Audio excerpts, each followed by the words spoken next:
Welcome to BKS Spoken English and BKS IAS Academy. Today we will discuss about the today's current affairs. International big cat alliance యొక్క ప్రధాన కార్యాలయం మరి దాని యొక్క సచివాలయాన్ని భారతదేశంలోనే ఏర్పాటు చేయనున్నట్లు కేంద్ర ప్రభుత్వం ప్రకటించింది.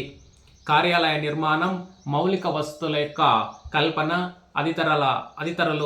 ఇతరములైనటువంటి వాటి కోసం కేంద్ర ప్రభుత్వం ఇంటర్నేషనల్ బిగ్ క్యాట్ అలయన్స్కు 150 కోట్లు కేటాయించడం జరిగింది.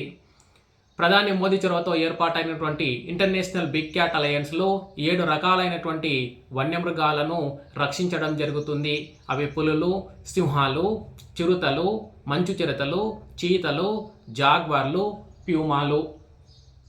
ఇంటర్నేషనల్ బిగ్ క్యాట్ అలయన్స్ యొక్క ప్రధాన కార్యాలయం మరి సచివాలయం ఏర్పాటు ఒప్పందంపై ఏప్రిల్ 17న ఢిల్లీలో విదేశాంగ కార్యదర్శి అయినటువంటి P Kumaran, international big cat alliance director general అయినటువంటి ఎస్పి యాదవ్లు సంతకం చేయడం జరిగింది.